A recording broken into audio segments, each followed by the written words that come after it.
Me arruinaron la carrera por una aventura que no era mía. Nunca me imaginé que la aventura de otras 2 personas pudiera poner en juego mi estabilidad laboral, mi salud mental y mi reputación profesional. Trabajo como coordinadora de proyecto en una firma de diseño de interiores. En una empresa mediana, con unas 50 personas en plantilla, donde todos más o menos nos conocemos. No es que seamos una familia, odio cuando las empresas dicen eso, pero después de 5 años en la misma silla, con los mismos clientes, los mismos presupuestos recortados y los mismos plazos imposibles, una se acostumbra al entorno. Se vuelve parte de la rutina, parte del equilibrio. Y yo, que no soy particularmente sociable ni conflictiva, siempre me mantuve al margen del chisme. Trabajo bien, cumplo a tiempo, no me meto con nadie. Por eso, cuando todo empezó a desmoronarse por culpa de la relación entre nuestro jefe y una nueva asistente administrativa, no supe cómo manejar la situación. Todo comenzó de forma sutil.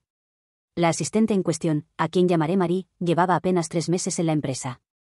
Era joven, atractiva, muy hábil para ganarse la atención de todos, especialmente de los hombres con poder.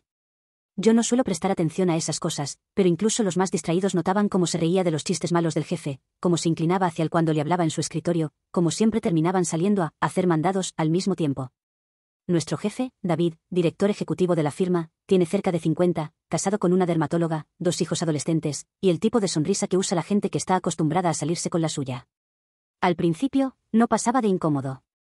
Un par de bromas internas, cambios de turno convenientes para que coincidieran en los mismos proyectos, y esas miradas que no deberían tener lugar en una oficina. Pero con el tiempo, la dinámica empezó a afectar el trabajo de los demás. David asignaba tareas críticas a Marie, que no tenía ni la experiencia ni la formación para manejarlas. Dejaba fuera del loop a miembros del equipo con años en la empresa. Le permitía ausencias sin justificar. Y, para colmo, cualquier comentario en contra era interpretado como envidia o resistencia al cambio.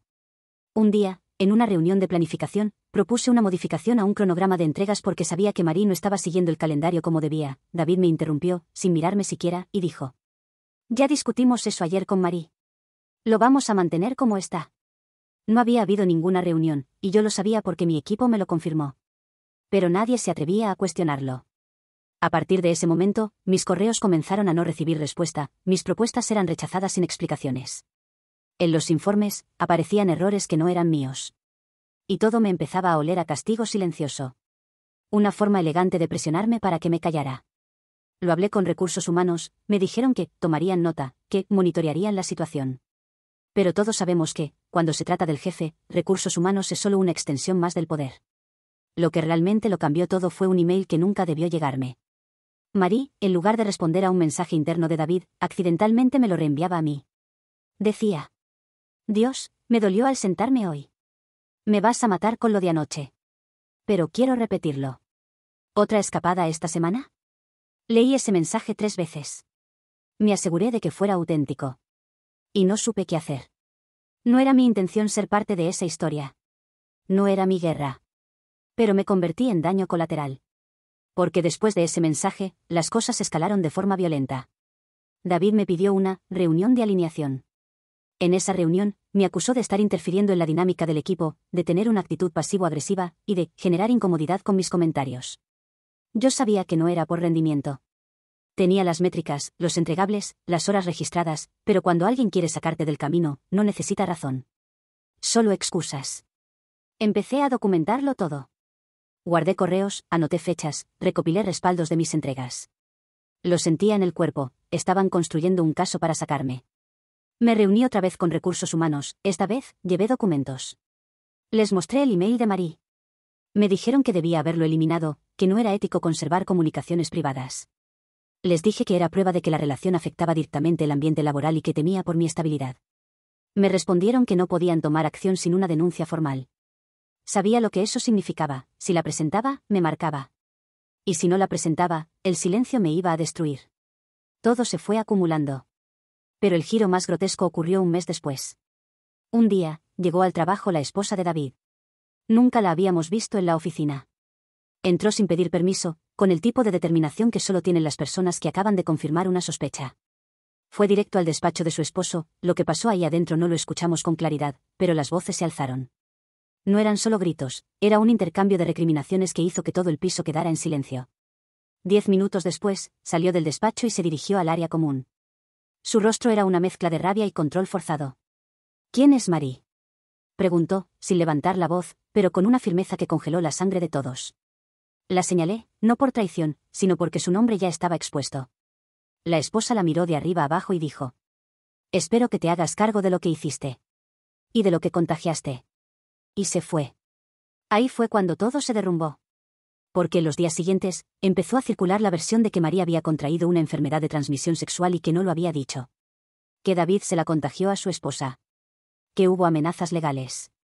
Que la esposa estaba considerando una demanda civil por negligencia e imprudencia. Que Recursos Humanos había iniciado una investigación interna. Que yo, por haber estado al tanto de todo esto antes, podía ser considerada testigo o incluso cómplice si no colaboraba. Así fue como terminé en el ojo de una tormenta que no provoqué. Y lo peor, es que esto recién empezaba. Actualización 1. Después de la irrupción de la esposa de David en la oficina, todo se volvió extraño. No fue inmediato, no hubo despidos fulminantes ni comunicados internos. Fue más como cuando algo huele a quemado y todos fingen que no es nada. Nadie mencionó el incidente directamente, pero el ambiente cambió, se respiraba tensión. Marie no apareció los siguientes 2 días. Algunos supusieron que estaba enferma, otros dijeron que estaba de vacaciones pendientes. Yo sabía, porque una colega con acceso informal a Recursos Humanos me lo comentó en confianza, que había una investigación abierta. Interna, silenciosa, pero real. La esposa de David había presentado una queja formal directamente al Consejo de Administración, adjuntando pruebas médicas. Había confirmado que tanto ella como su marido dieron positivo por clamidia. Ella no tenía antecedentes de haber estado con otra persona fuera del matrimonio. Él tampoco podía justificarlo más allá de «no tengo idea».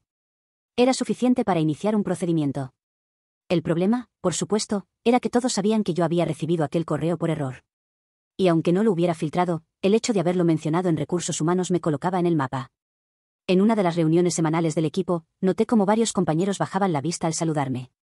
Algunos dejaron de escribirme por Slack para consultas rutinarias. Incluso un colega con el que trabajaba directamente en planificación me pidió por mensaje que dejáramos constancia clara por correo de cualquier decisión que tomáramos, por protocolo. Esa fue la frase, por protocolo. En otras palabras, no quiero que me salpiques con tu drama. Yo seguía trabajando, intentando no ceder ante el estrés, documentando todo lo que podía, y evitando quedarme sola en espacios cerrados con nadie. Me convertí en la persona a la que hay que mantener a distancia. No por haber hecho nada malo, sino por estar demasiado cerca de lo incómodo. El lunes siguiente, me citaron a una reunión a puerta cerrada con el equipo de legal de la empresa. Nunca había estado en esa sala. Había un abogado externo, una abogada del departamento legal, y la jefa de Recursos Humanos. Me ofrecieron agua, café, asiento. Fue todo cordial hasta que empezó el cuestionario. ¿Puede confirmar que usted recibió un correo electrónico de la señora María H. con contenido de naturaleza personal dirigido al señor David M.?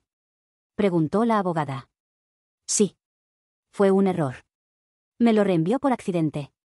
¿Conservó ese mensaje? Sí. Lo incluí en una carpeta con documentación que entregué a Recursos Humanos cuando solicité formalmente revisar mi situación laboral por el posible conflicto de interés en el equipo.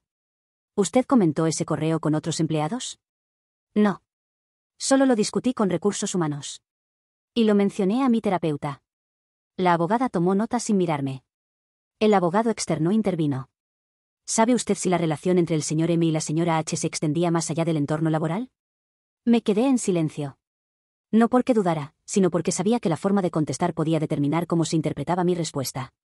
Tengo razones para creer que sí, dije al fin. Por los comportamientos observados, por los beneficios laborales poco justificados, y por el contenido del correo que recibí. Me agradecieron y me dejaron ir. La reunión duró 30 minutos.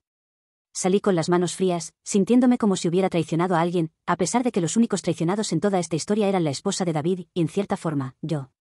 En los días siguientes, comenzaron a circular rumores de despidos. Se hablaba de reestructuración, de recortes, de limpiar la imagen de la empresa. Pero nadie decía nada concreto. Marie volvió al trabajo, como si nada hubiese pasado, aunque con menos ímpetu. Ya no usaba ropa llamativa. No pasaba tanto tiempo en el despacho de David.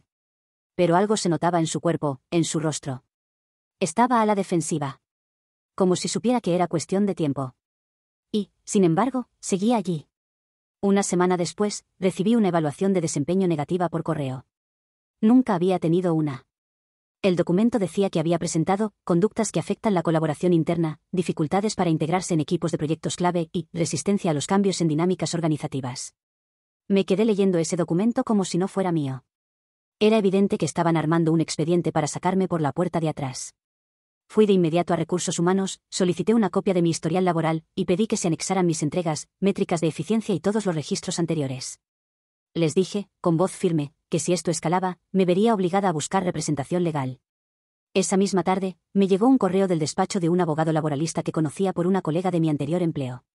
Me ofrecía pagar la consulta de mi bolsillo.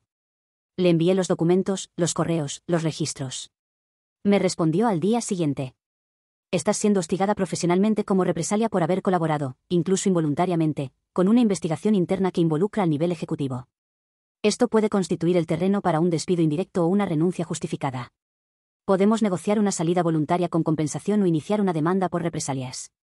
Necesito saber si estás dispuesta.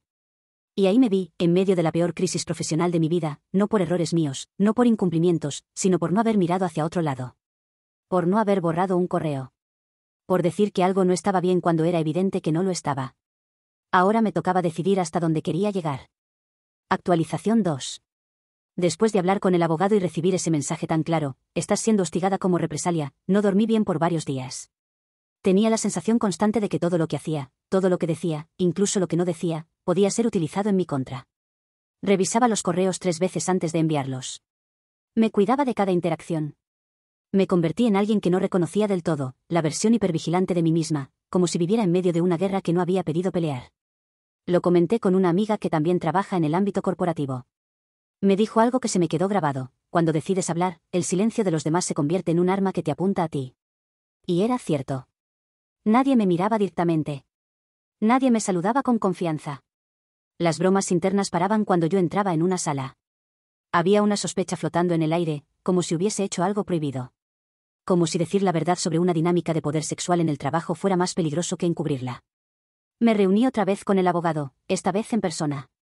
Fue claro desde el principio, tenía pruebas suficientes para presentar una queja formal por represalias, ambiente laboral hostil y negligencia de recursos humanos ante una denuncia de conflicto ético en la jerarquía interna. También podíamos negociar un acuerdo de salida con compensación por daños a mi imagen profesional y por la presión psicológica sostenida. No se trataba de una fortuna, me advirtió. Pero podía irse por encima de los $30.000 si lo jugábamos bien. Me preguntó si quería eso. Le dije que no lo sabía. No quería dinero, quería respeto, quería volver a trabajar sin sentir que tenía una diana dibujada en la espalda, pero entendía que ese escenario ya no era viable.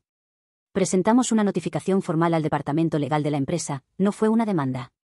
No todavía.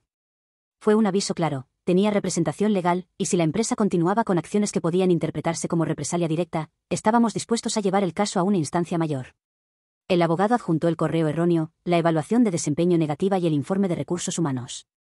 También pidió acceso a los documentos que habían derivado en la supuesta evaluación, para verificar si había evidencias reales de un bajo rendimiento. A los 3 días me citaron para una reunión con el gerente general de operaciones y la responsable de la gestión de cumplimiento. Fue una conversación de tono formal, contenida. Me ofrecieron una especie de retiro voluntario, con un paquete de compensación. Incluía el salario de 3 meses, el pago de vacaciones acumuladas y una carta de recomendación que no mencionaba ningún conflicto. El paquete era limpio. Legalmente defendible, pero se notaba que lo hacían para cerrar rápido y evitar escándalos. ¿Puedo saber si David o Marie están siendo investigados también? Pregunté en esa reunión. No estamos autorizados a compartir información sobre otros empleados, respondió la responsable de la gestión de cumplimiento. Entonces se espera que me vaya en silencio mientras ellos continúan como si nada, dije. No respondieron y fue suficiente. Salí de esa reunión sin firmar nada. Volví al escritorio, me senté frente a mi computadora y observé durante unos minutos la pantalla. Tenía 3 correos nuevos. Uno era de David. Nunca antes me había escrito directamente desde el inicio de todo. Lamento que hayas malinterpretado la dinámica en el equipo. Todos hemos cometido errores en la forma en que nos comunicamos. Espero que puedas encontrar un entorno más alineado con tu estilo de trabajo. Estoy seguro de que tendrás éxito en lo que elijas hacer. Malinterpretado. Eso era para él. Todo era una percepción. Una anécdota. Una manera de desligarse sin mancharse. Respondí de forma breve, formal. Mi estilo de trabajo se basa en la integridad. Y en este entorno, eso parece ser un problema. Gracias por confirmar que no pertenezco aquí. Cerré sesión, apagué la máquina y me tomé el resto del día por razones médicas. Esa noche firmé la aceptación del acuerdo con el abogado. No porque quisiera irme, sino porque entendí que no había espacio para quedarse sin destruirme en el proceso. 2 días después fue mi último día. No hubo email de despedida de la empresa, ni hubo reunión de cierre. Solo un mensaje automático que informaba que mi cuenta se había desactivado. Algunos compañeros me escribieron desde sus correos personales. Otros, solo desaparecieron. Una semana más tarde, supe por una excolega que María había sido trasladada a otra sede de la empresa, en Chicago, sin reducción de salario. David, según esa misma fuente, había solicitado una licencia médica temporal. Nadie dijo si fue obligada o estratégica. Su esposa había iniciado una acción legal por daños y perjuicios, pero no contra la empresa, sino directamente contra él. Y yo empecé a buscar trabajo de nuevo. Con una carta de recomendación limpia, sí. Pero con la sensación constante de que cada entrevista podía hacerme revivir esta historia. Que cada nuevo entorno laboral podría esconder las mismas dinámicas. Que las personas que callan para mantener su puesto no son cobardes, son sobrevivientes. Me sentía rota pero no derrotada. Y todavía quedaba una decisión más por tomar. Actualización 3. La semana siguiente a mi salida fue, curiosamente, más difícil de lo que esperaba. No por lo económico, había recibido el acuerdo firmado, los fondos se depositaron sin demoras, y mi abogado me confirmó que todo estaba cerrado sin incidentes, sino por la sensación de vacío que te deja una batalla que no elegiste pero que tuviste que pelear hasta el final. No tenía un escritorio al que volver, ni carpetas que revisar, ni Slack sonando con urgencias absurdas. Estaba en casa, sentada frente al ordenador, repasando versiones de mi currículum, ajustando el tono de mis cartas de presentación y preguntándome cómo explicar el último año sin convertirme en un estigma ambulante. Durante 2 semanas evité revisar LinkedIn. No quería ver actualizaciones de excompañeros ni publicaciones corporativas llenas de frases vacías sobre liderazgo, ética y cultura. Pero un domingo por la mañana, luego de una noche de insomnio especialmente terca, decidí entrar. Fue ahí donde encontré una publicación que me hizo detenerme. Era del nuevo director de operaciones de mi antigua empresa. Un hombre que habían traído desde otra firma, aparentemente con el encargo de restaurar la cultura interna y fortalecer la estructura ética. El texto, acompañado por una foto suya dando la mano a empleados sonrientes, decía: Asumo este rol con la convicción de que las empresas no solo deben buscar resultados, sino construir entornos donde la integridad no sea negociable. Aprendemos de los errores, actuamos con transparencia y miramos hacia adelante con responsabilidad. No mencionaba nada directamente, pero para mí era suficiente. Sabía leer entre líneas. Aquel post no era una casualidad. Era la respuesta pública más diplomática posible a un escándalo interno que casi nadie conocía completo, pero que dentro de la firma había dejado cicatrices profundas. Poco después, me escribió alguien que no esperaba, la esposa de David. Me contactó por correo, desde su dirección personal. Lo primero que pensé fue que quería reclamarme algo. Que me responsabilizaba, por alguna razón retorcida, de haber sido testigo de todo aquello sin haberlo evitado. Pero no. Su mensaje fue sereno, breve, casi clínico. Hola. Sé que no nos conocemos. Solo quiero agradecerte por no haber encubierto nada. Puede que no haya sido tu intención directa, pero tu decisión de no guardar silencio ayudó más de lo que imaginas. Espero que estés bien. Gracias. Me quedé mirando ese mensaje mucho tiempo. No le respondí enseguida. No sabía cómo. No soy de las que buscan heroísmos en medio del caos. Lo único que había hecho fue protegerme. Pero en ese gesto, que para mí fue defensa propia, ella había encontrado algo parecido a una oportunidad para ver la verdad por sí misma. Le contesté 2 días después. Le dije que lamentaba lo que había tenido que vivir. Que no había querido involucrarme, pero que sabía que si me callaba, me convertía en cómplice. Y que esperaba que ambas pudiéramos construir algo más justo para nosotras después de tanto desgaste. Volví a terapia con más regularidad. Necesitaba procesar todo esto en capas. No solo el daño laboral, sino el impacto de sentirme usada por una empresa como tapón, como advertencia, como ejemplo de lo que pasa cuando no encajas. Me tomó tiempo dejar de culparme por lo que no era mío. Me tomó tiempo también dejar de imaginar escenarios donde me hubiese quedado callada. Donde hubiera borrado el correo, archivado las sospechas, aceptado la evaluación negativa y mantenido el trabajo a cambio de tragarme la dignidad. Porque, sí, durante semanas pensé que tal vez habría sido más fácil. Pero no mejor. 3 meses después de haberme ido, encontré otro empleo. No en la misma industria, pero con algunas similitudes. Coordinación de proyectos, pero en una organización sin fines de lucro. Sueldo menor, pero valores reales. En la entrevista, cuando me preguntaron por qué dejé mi anterior puesto, lo dije con claridad, sin entrar en detalles sórdidos. Expliqué que tomé la decisión de retirarme después de detectar conductas impropias entre niveles jerárquicos, que eso afectó el ambiente laboral y que, al no haber cambios estructurales, opté por priorizar mi integridad profesional. No me cuestionaron. Me contrataron. Algunos días me despierto con rabia atrasada. Pienso en cómo siguen ahí los que usaron su poder como escudo. En como hay otras, Meris, en otras oficinas, y otros, Davids, que solo cambian de firma como quien cambia de traje. Pero también pienso en mí. En la mujer que no aceptó el papel de espectadora silenciosa. Que decidió documentar. Que no dejó que la desplazaran con una evaluación trampa. Que negoció su salida con dignidad. Que pudo haber callado, pero no lo hizo. Nunca quise justicia a lo grande. Solo quise una salida limpia, la oportunidad de seguir adelante sin sentir que me habían derrotado. Y eso lo logré. Hoy trabajo en un equipo donde se discuten las cosas con franqueza. Donde nadie hace chistes inapropiados en reuniones. Donde los errores se corrigen sin usar la culpa como castigo. No es un paraíso, eso no existen. Pero es un lugar donde puedo respirar sin miedo a que un correo arruine mi semana. A veces, cuando camino rumbo a casa, me pregunto si alguna vez volveré a confiar completamente en un entorno de trabajo. No tengo la respuesta. Pero sé que la próxima vez, si llega, ya no voy a dudar tanto de mi voz. Porque aprendí que cuando hablas, tal vez pierdes cosas. Pero cuando te callas, te pierdes a ti misma. Y yo no estoy dispuesta a volver a perderme por nadie. Para seguir disfrutando de historias como esta, recuerda, suscribirte, darle like a este vídeo, comentar y compartir.